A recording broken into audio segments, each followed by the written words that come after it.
पढ़ ले रे बबुआ छूटे ना नौकरियाए जा। पढ़ ले रे बबुआ ऐसन छूटे ना नौकरियाए जा। सुन ले रे बबुआ ऐसन तोरा हम पढ़े बोरे जान। तो बच्चों यहाँ जान का मतलब वो जान नहीं समझ लीजिएगा, नहीं तो उस जान के चक्कर में जो नौकरियां हाथ में आने वाली है वो भी चली जाएगी। इसीलिए जान का मतलब जान लो। और क्या जान लो? सही समय पे सही चुनाव, right time at right choice. सही समय पे सही चुनाव करो तो अभी तुमको जो मिलने वाली नौकरी है वो तुम्हारे हाथ में आ जाएगी। और ये जो 21,391 पोस्ट दिया गया है उसमें से एक पोस्ट जरूर तुम्हारा पक्का हो जाएगा। बस तुम्हें क्या करने की जरूरत है? ध्यान से इसे देखने की जरूरत है। जैसा मैं बताऊं वैसा तुम देखते जाओ, बाकी याद कराने की समझाने की गारंटी मेरी है। तो चलिए बच्चों शुरू करते हैं आज का सेशन। ये रहा बोर्डवा पे पहला क्वेश्चन। तो बोर्डवा पे पहला क्वेश्चन क्या कहता है देखिए तो ध्यान से भाई। कुतुब मीनार क्या लिखा हुआ है? कुतुब मीनार किस प्रसिद्ध शासक ने पूरा किया था? देखिए किसने पूरा किया, बनवाया नहीं। सवाल को ध्यान से पढ़िएगा, उसके बाद आंसरवा को मारिएगा। ठीक है, तो ध्यान से देखिए भाई, कुतुब मीनार किस प्रसिद्ध शासक ने पूरा किया था? तो इसका जो सही जवाब है बच्चों वो इल्तुतमिश हो जाता है। इल्तुतमिश को अल्तमश के नाम से भी जाना जाता है। किस नाम से जाना जाता है? अल्तमश। ठीक है, शब्दों को ध्यान दीजिएगा। चलिए देखते हैं अगला प्रश्न। और प्रश्न को जानने से पहले हम थोड़ा सा इसके बारे में चर्चा कर लेते हैं, कुछ बेसिक चीज। बेसिक हुआ क्या है इसका ध्यान से देखिए। सबसे पहले अगर देखा जाए ये जो कुतुब मीनार है इसको बनवाने का श्रेय किसको दिया जाता है? किसने इसका नींव रखा? तो नींव का अगर बात किया जाए, उद्घाटन किया था कुतुब मीनार का कुतुबुद्दीन ऐबक। देखिए नाम ही है कुतुबुद्दीन और कुतुब मीनार, तो इसी के नाम पे रखा गया, इसी ने इसका शुरुआत किया था। भाई 1206 से लेके 1210 तक इसने इसको बनवाया। उसके बाद इल्तुतमिश यानी जिसको हम अल्तमश के नाम से जानते हैं, वो आया 1210 में, 1236 तक राज्य किया। के कार्यकाल में ये जो कुतुब मीनार है इसका निर्माण पूरा। तो इसीलिए अगर पूछा जाए कुतुब मीनार का निर्माण किसने करवाया तो आपको क्या जवाब देना है? आपको जवाब देना है इल्तुतमिश। और किसने नींव रखा ये बनवाने का श्रेय अगर दिया जाए तो हो जाएगा इल्तुतमिश, और नींव रखने का श्रेय किसको दिया जाता है? कुतुबुद्दीन ऐबक को। चलिए देखते हैं उसके बाद क्या हुआ। प्रसिद्ध सूफी ख्वाजा कुतुबुद्दीन बख्तियार काफी के नाम पर इसका नाम कुतुब मीनार रखा गया, जैसा कि आपको हम बताएं। अतः निर्माण वर्ष के अनुसार यह 13वीं शताब्दी में बनवाया गया। अगर पूछा जाए कुतुब मीनार कब बनवाया गया तो आपको क्या जवाब देना है बच्चों? आपको जवाब देना है 13वीं सदी में। ठीक है, 13वीं शताब्दी। तो फिरोज शाह तुगलक के शासनकाल में इसकी चौथी मंजिल को काफी हानि पहुंची थी। फिरोज शाह तुगलक जब थे तो उस समय उसका जो चौथी मंजिल है यानी चौथा तल्ला या चार तल्ला आप कह सकते हैं, उसमें कुछ क्षति पहुंची। और कौन? आक्रमण करने के बाद। इसके बाद क्या हुआ, जिस पर फिरोज ने चौथी मंजिल के स्थान पर दो मंजिलों का भी निर्माण, चौथी मंजिल के अलावा और दो मंजिल उसमें। चलिए देखते हैं अगला क्वेश्चन। अगला क्वेश्चन क्या कहता है ध्यान से देखिए। भारत की, ध्यान से देखिए, भारत की प्रथम महिला शासक कौन? देखिए भारत की प्रथम महिला शासक, इससे पहले सब पुरुष, अब कौन आ गया भाई? महिला आ गया। तो इसका जो सही जवाब है देखिए तो भाई नूरजहां दिया हुआ है, रजिया सुल्तान, रानी रुद्रमा देवी और रानी विद्या। तो इसका जो सही जवाब है बच्चों वो हो जाएगा रजिया सुल्तान। क्या हो जाएगा? रजिया सुल्तान। अब पूछिएगा नहीं रजिया सुल्तान कौन थी, चलिए उसका भी थोड़ा सा चर्चा कर लेते हैं। क्या चर्चा करते हैं? मध्यकालीन भारत की प्रथम महिला शासिका कौन सा काल का? ये देखिए ये भी बहुत इंपॉर्टेंट सवाल है, पूछा जाता है। रजिया सुल्तान कौन सा काल की? तो मध्यकालीन थी। ठीक है, प्राचीन काल, नवीन। इतिहास को तीन कालखंडों में बांटा गया है ना, तो मध्यकाल का हम बात कर रहे हैं। मध्यकाल में भारत की प्रथम महिला शासिका कौन थी? रजिया सुल्तान। कब से कब तक? 1236 से 40 तक, 40। तो कोई अगर मान लेते महिला शासन चलाएगी तो पुरुष लोग बर्दाश्त करेगा क्या? नहीं ना करेगा। सारे साल में काम तमाम।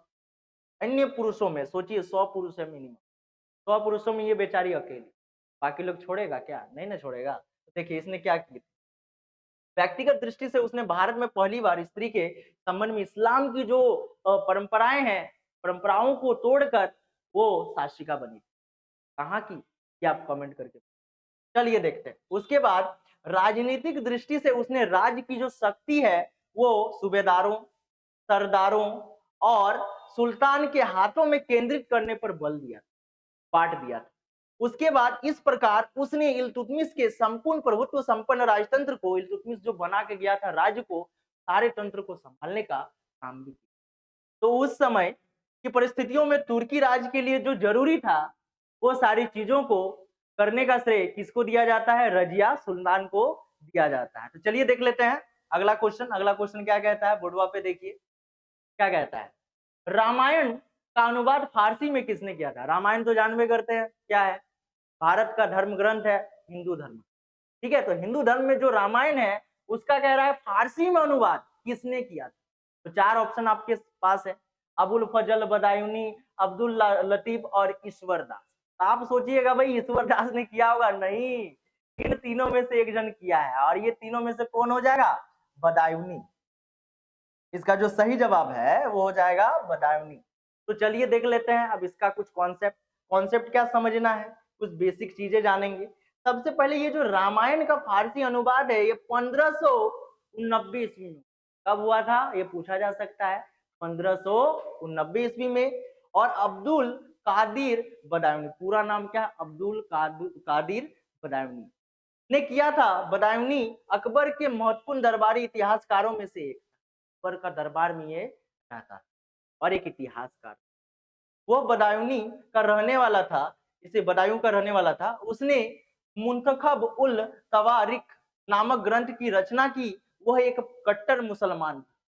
ये भी सवाल पूछा जा सकता है किस प्रकार का मुसलमान था, तो आपको क्या जवाब देना है? कट्टर मुसलमान।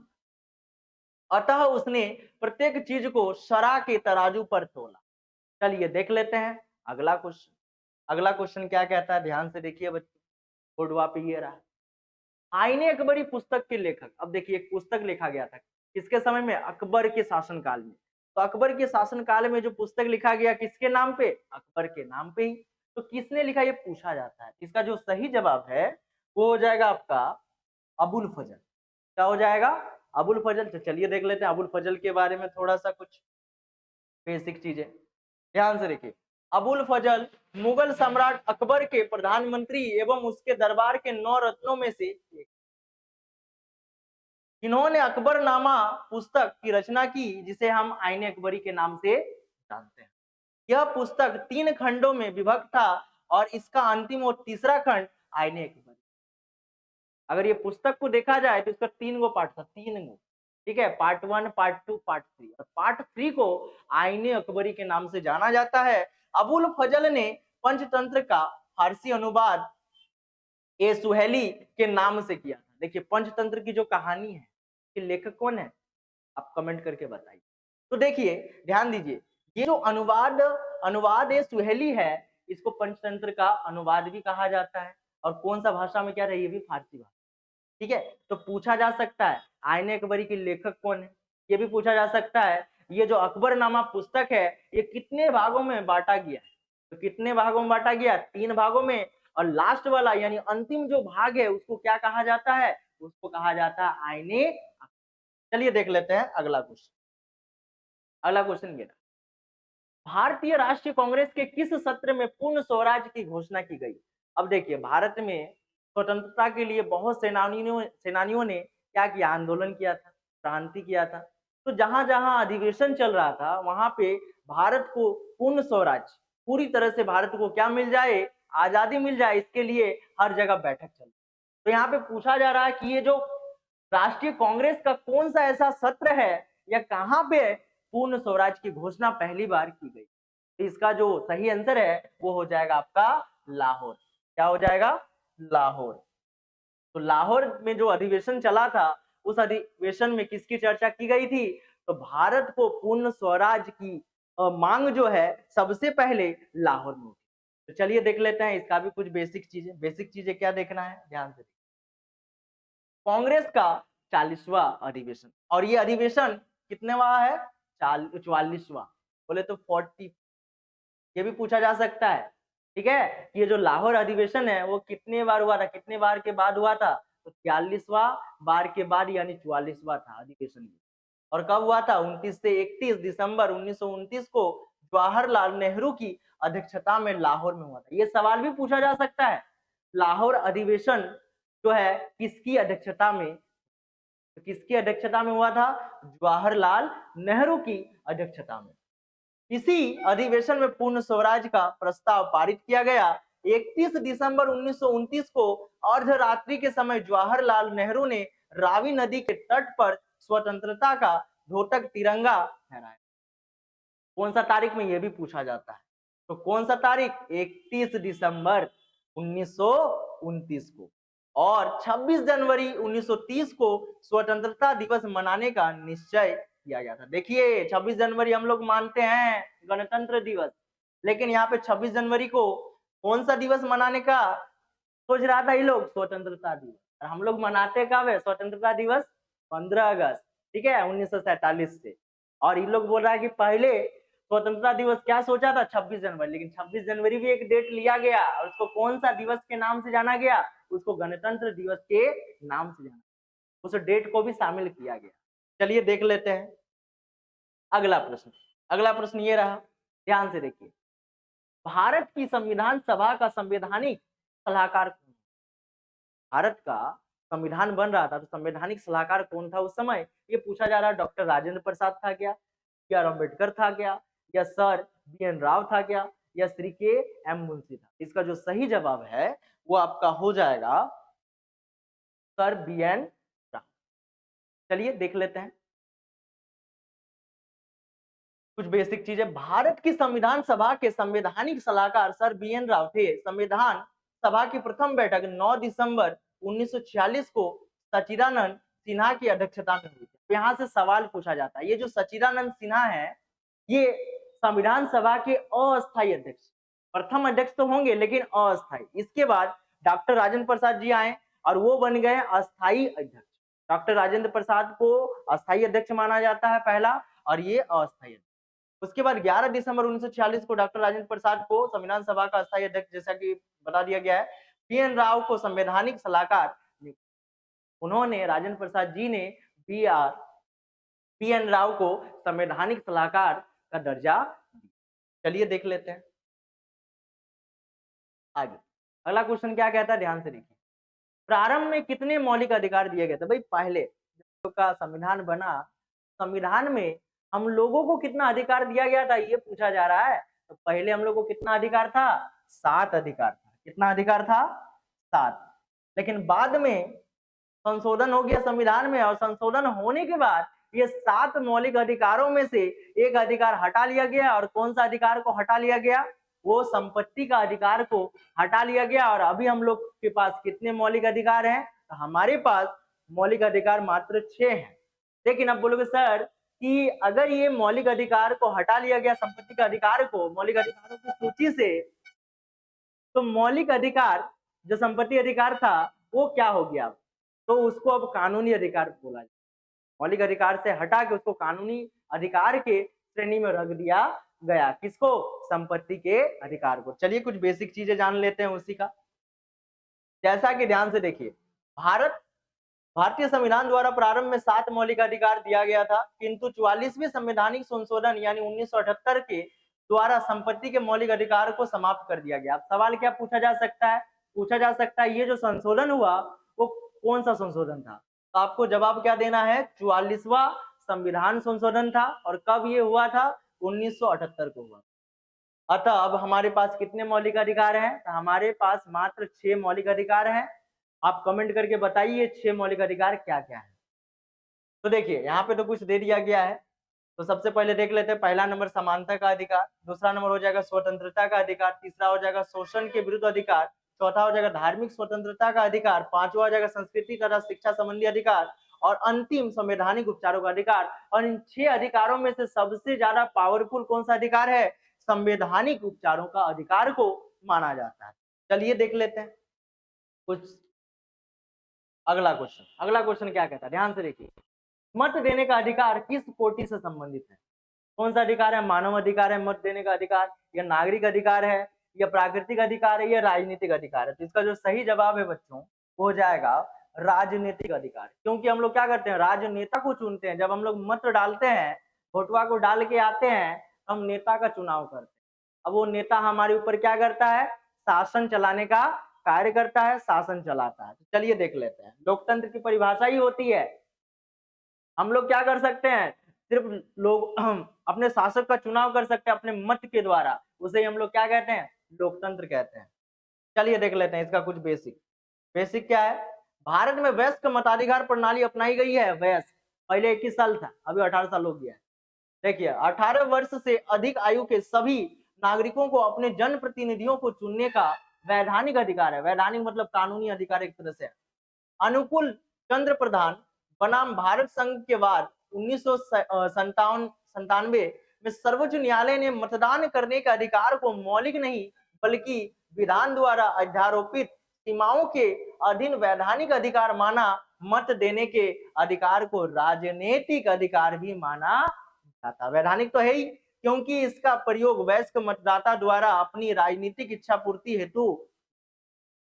ठीक है, चलिए देख लेते हैं अगला क्वेश्चन।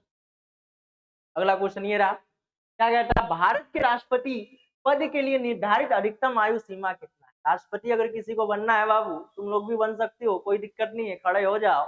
ठीक है, बस उम्र खाली ध्यान रखना, कितना उम्र होना चाहिए। तो देखिए यहाँ पे 60 वर्ष, 58 वर्ष से 62 वर्ष। पहले सबसे पहले ये बता दें 35 वर्ष लगता है इसको बनने का। और अधिकतम अगर पूछा जाए, जैसे कि इस सवाल में पूछा गया अधिकतम कितना हो सकता है, तो ऑप्शन नंबर डी हो जाएगा, कोई अधिकतम आयु सीमा नहीं है। क्यों नहीं है, चलिए देख लेते हैं कुछ बेसिक इसका, ध्यान से देखिए।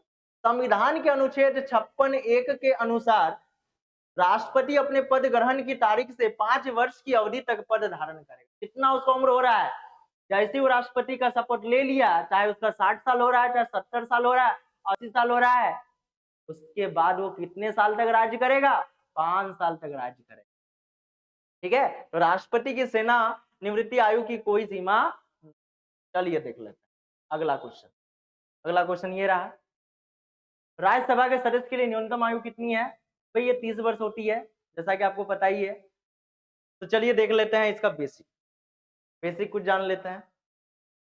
भारतीय संविधान के अनुच्छेद 84(b) के तहत राज्यसभा की सदस्यता के लिए न्यूनतम आयु 30 वर्ष एवं लोकसभा की सदस्यता के लिए न्यूनतम आयु कितनी होनी चाहिए, 25 वर्ष। 25 वर्ष की उम्र में आप क्या बन सकते हैं, लोकसभा अध्यक्ष बन सकते हैं, लोकसभा में प्रधानमंत्री बन सकते हैं, क्योंकि प्रधानमंत्री का चुनाव लोकसभा से ही होता है ना। तो 25 वर्ष की उम्र में आप बन सकते हैं क्या, एमपी बोले तो मेंबर ऑफ पार्लियामेंट, यानी सांसद। चलिए देखते हैं अगला क्वेश्चन। अगला क्वेश्चन क्या कहता है, ध्यान से देखिए। किस वर्ष में भाषाई आधार पर राज्यों का पुनर्गठन हुआ था? तो इसका जो सही जवाब है वो हो जाएगा 1956 में ही भाषा के आधार पर हुआ था। चलिए इसका बेसिक जान लेते हैं। बेसिक क्या कहता है, राज्यों को भाषाई आधार पर राज्य पुनर्गठन अधिनियम 1956 के अंतर्गत पुनर्गठित किया गया। भाषाई आधार पर राज्यों के गठन की मांगों के जोर पकड़ने पर केंद्र सरकार द्वारा दिसंबर 1953 में राज्य पुनर्गठन आयोग का गठन किया और 7वें संविधान संशोधन द्वारा राज्य पुनर्गठन अधिनियम 1956 को संसद द्वारा पारित किया गया। ये भी पूछा जा सकता है, क्या पूछा जा सकता है, पूछा जा सकता है भाई ये जो संविधान में भाषाई आधार पर राज्यों का संगठन हुआ, ये कितना संशोधन के द्वारा हुआ? तो आपको क्या जवाब देना है, 7वें संविधान संशोधन के तहत भाषाई आधार पर राज्यों का पुनर्गठन किया गया। चलिए देखते हैं अगला क्वेश्चन। अगला क्वेश्चन क्या कहता है, ध्यान से देखिए। दल बदल कानून भारतीय संविधान की किस अनुसूची में दिया गया? दल बदल आजकल तो यही देखने को मिल रहा है, इस दल में उस दल में घुस जा रहा है। आप तो बता ही सकते हैं कौन दल बदलू पलटू नेता के नाम से जाने जाते हैं। चलिए कमेंट भी कर दीजिए। तो ध्यान से देखिए भाई कौन सा सूची में, इसका जो सही जवाब है वो हो जाएगा 10वीं अनुसूची। ठीक है, ये जो कानून है दल बदल का वो संविधान की 10वीं अनुसूची में शामिल है। चलिए इसका बेसिक जान लेते हैं। संविधान की 10वीं अनुसूची में दल बदल विरोधी कानून विषयक प्रावधान है। यह अनुसूची 52वें संविधान संशोधन 1985 के द्वारा जोड़ी गई। यह भी पूछा जा सकता है कौन सा संविधान संशोधन में कौन सी सूची तो अनुसूची 52वें संविधान संशोधन, ये पूछा जा सकता है। संविधान का कौन सा संशोधन? तो 52वें संविधान संशोधन के तहत दल बदल कानून पारित किया गया था और 1985 के द्वारा जोड़ी गई। और 10वीं अनुसूची में 91 संविधान संशोधन 2003 द्वारा संशोधन किया गया कि इस संशोधन द्वारा यह प्रावधान किया गया कि दल बदल करने वाला कोई सांसद या विधायक सदन की सदस्यता होने के साथ साथ अगली बार चुनाव जीतने तक अथवा सदन के शेष कार्यकाल तक जो भी पहले हो मंत्री पद या लाभ का कोई पद ग्रहण नहीं या प्राप्त नहीं, ये सब इसमें जोड़ा गया कि जब तक वो मंत्री पद संभाले हुए है वो कोई भी लाभ वाला पद पे रह नहीं सकता है, उससे उसको त्याग देना पड़ेगा, इस्तीफा देना पड़ेगा, तभी वो नेता या प्रधानमंत्री हो या मंत्री हो ये कुछ बन सकता। चलिए देखते हैं, सुना हुआ। अगला क्वेश्चन देख लेते हैं। अगला क्वेश्चन ये रहा, भारत का सबसे बड़ा संघ राज्य क्षेत्र कौन सा है? इसमें से संघ राज्य मतलब केंद्र शासित का बात किया जाना, इसका जो सही जवाब है वो हो जाएगा अंडमान और निकोबार द्वीप समूह। चलिए कुछ बेसिक जान लेते हैं इसका। क्षेत्रफल की दृष्टि से भारत का सबसे बड़ा संघ राज्य क्या है? अंडमान और निकोबार। और कहाँ पे है भाई? ये बंगाल की खाड़ी पर। चलिए देख लेते हैं अगला क्वेश्चन। अगला क्वेश्चन क्या कहता है, ध्यान से देखिए। भारत के किस राज्य के पास सबसे लंबी समुद्री तट है? बराबर, भारत का कौन सा ऐसा राज्य है जिसका समुद्र का जो किनारा है सबसे लंबा है? ये पूछा जाना। इसका जो सही जवाब है वो हो जाएगा गुजरात। भाई पूरा रात गुजर जाएगी गुजरात जाते जाते, क्योंकि इसका जो तटीय है इलाका है वो सबसे लंबी। चलिए इसका कुछ बेसिक देख लेते हैं। भारत के गुजरात राज्य की समुद्र तटीय सीमा सर्वाधिक लंबी है। इसकी तटीय सीमा 1214.70 किलोमीटर है। इसके बाद क्रमशः आंध्र प्रदेश कितना हो जाएगा? 973। देखिए वो 1000 है। उसके बाद सेकंड में भी पूछा जा सकता है। सेकंड में क्या पूछा जा सकता है बताइए? दूसरा कौन सा ऐसा राज्य है जिसका तटीय सीमा सबसे लंबी है? तो क्या हो जाएगा? आंध्र प्रदेश। चलिए देखते हैं। उसके बाद तमिलनाडु 906, उसके बाद महाराष्ट्र 652। इस तरह से तटीय रेखाओं की लंबाइयां हैं। तो चलिए देख लेते हैं अगला क्वेश्चन। अगला क्वेश्चन क्या कहता है, ध्यान से देखिए। किस हिमालयी चोटी को सागर माथा भी हम लोग कहते हैं? सागर माथा। सागर माथा के नाम से किसे जाना जाता है? सागर माथा हम लोग क्या बोलते हैं? माउंट एवरेस्ट को कहते हैं। माउंट एवरेस्ट को सागर माथा नेपाल में कहा जाता है। जैसे कि इसका बेसिक जो दे दिए हैं, देखिए हिमालय पर्वत श्रृंखला की माउंट एवरेस्ट चोटी को नेपाल में सागर माथा के नाम से जाना जाता है और इसकी जो ऊंचाई 8848 ऊंचाई वाले इस चोटी विश्व की सबसे ऊंची चोटी के नाम से विख्यात है। चलिए देख लेते हैं अगला क्वेश्चन। अगला क्वेश्चन क्या कहता है, ध्यान से देखिए। भारत की किस नदी को वृद्ध गंगा कहा जाता है? बहुत ही भाई इंपॉर्टेंट, माने इस टॉपिक में अगर देखा जाए सबसे ज्यादा इंपॉर्टेंट सवाल यही है जिसमें बच्चे उलझ जाते हैं। तो देखिए उलझना नहीं है, वृद्ध गंगा हो या दक्षिण गंगा हो, ध्यान से समझिए, ठीक है।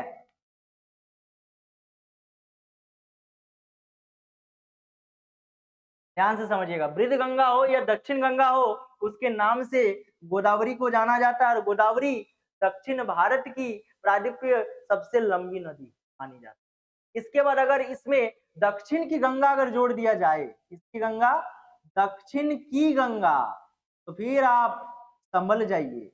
दक्षिण की गंगा अगर बोला जाए तो फिर इसका जो जवाब है वो गोदावरी नहीं होने वाला है। इसका जो जवाब है वो क्या हो जाएगा? कावेरी।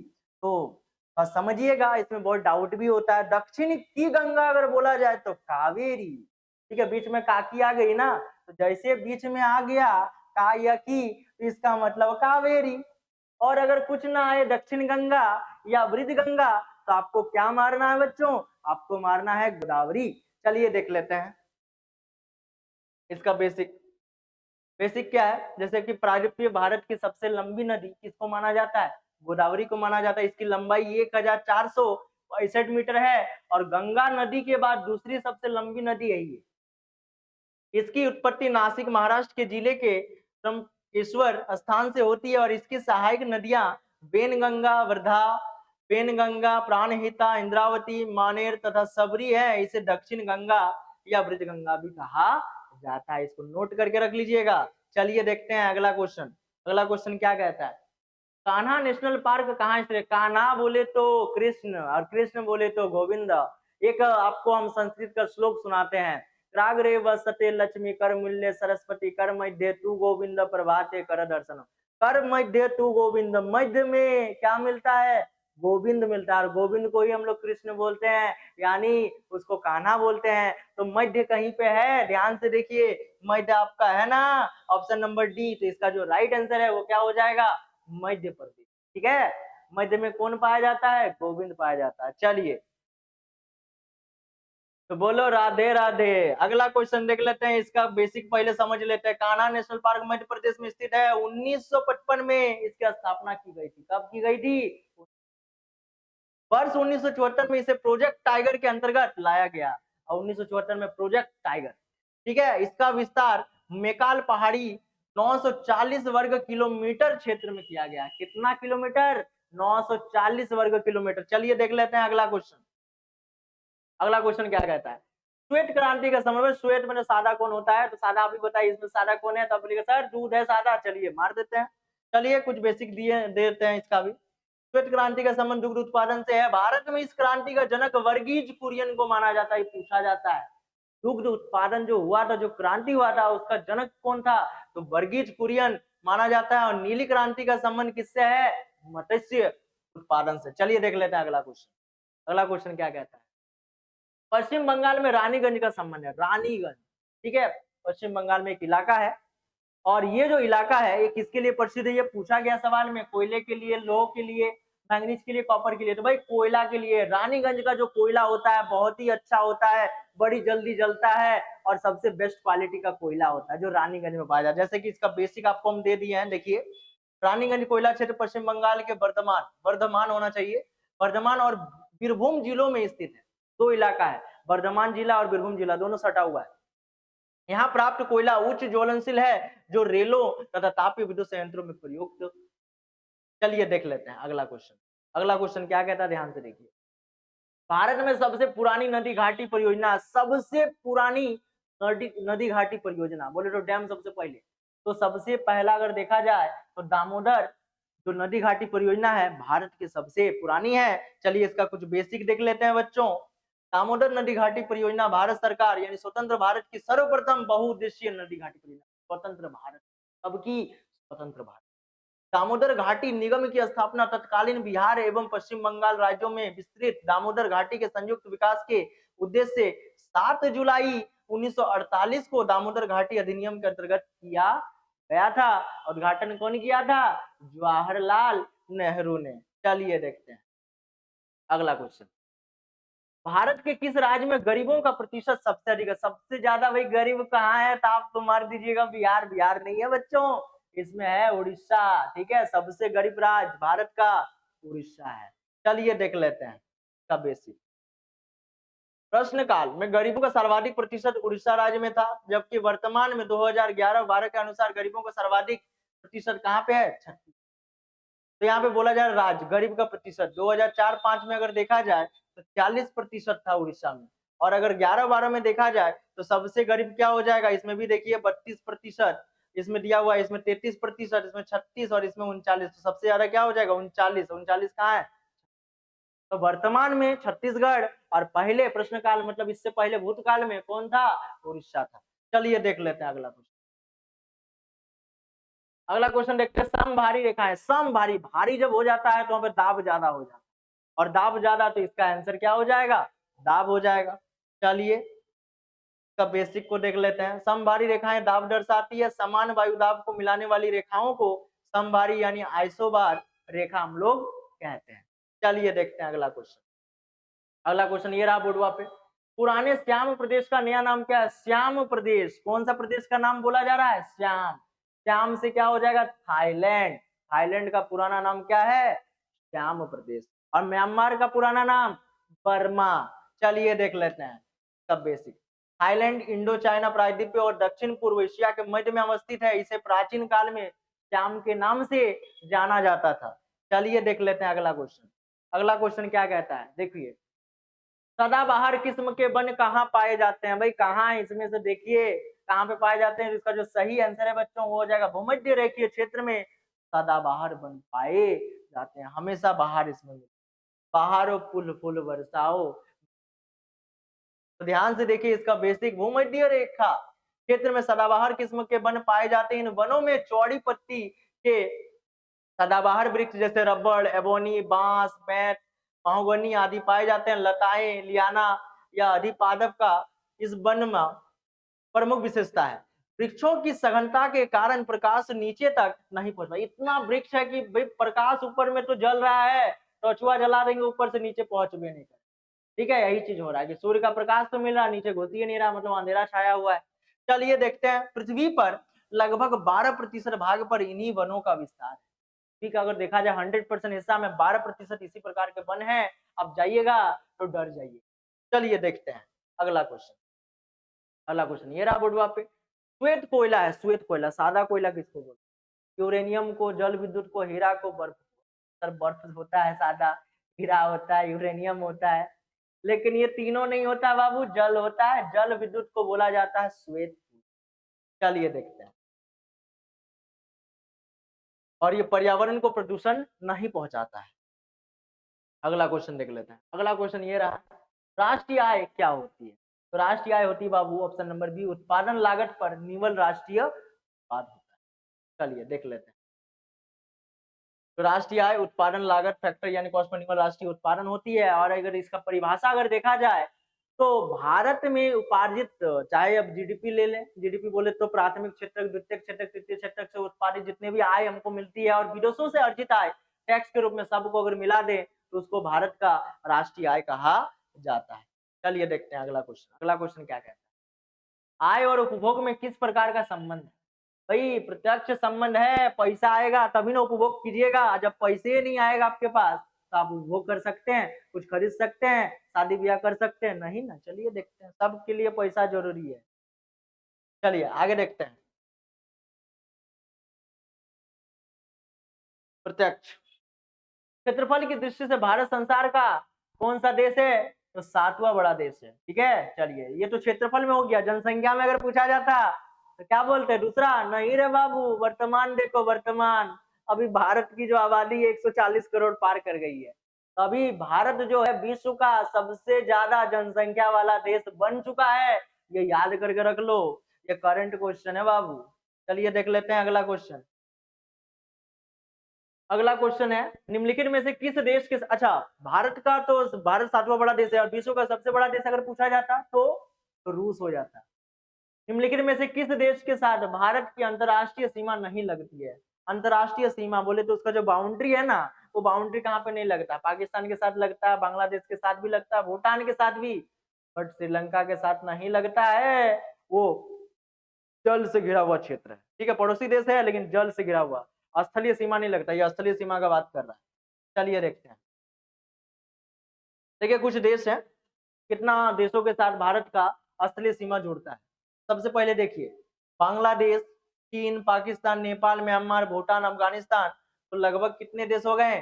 7 देश हो जाएंगे। अतः स्पष्ट है कि श्रीलंका से भारत की अंतरराष्ट्रीय सीमा स्थलीय नहीं लगती। चलिए देखते हैं अगला क्वेश्चन। अगला क्वेश्चन को देख लेते हैं भाई, क्या कहता है, ध्यान से देखिए। भारत के किस राज्य का क्षेत्रफल सबसे अधिक है? सबसे अधिक भाई किसका है? बहुत ही आसान सवाल है बच्चों, इसको आप कमेंट कीजिए और बताइए। एक जनसंख्या के हिसाब से बताइए और दूसरा आप क्षेत्रफल के हिसाब से बताइए। आपके लिए हम होमवर्क दे दिए, आपको बताना है। वीडियो कैसा लगा? वीडियो अच्छा लगा तो वीडियो को लाइक कर दीजिएगा। चैनल में पहली बार आए तो चैनल को सब्सक्राइब करके जाएगा और अपने दोस्तों तक हो सके तो शेयर कर दीजिएगा। तो मिलते हैं नेक्स्ट वीडियो में, तब तक के लिए जय हिंद, वंदे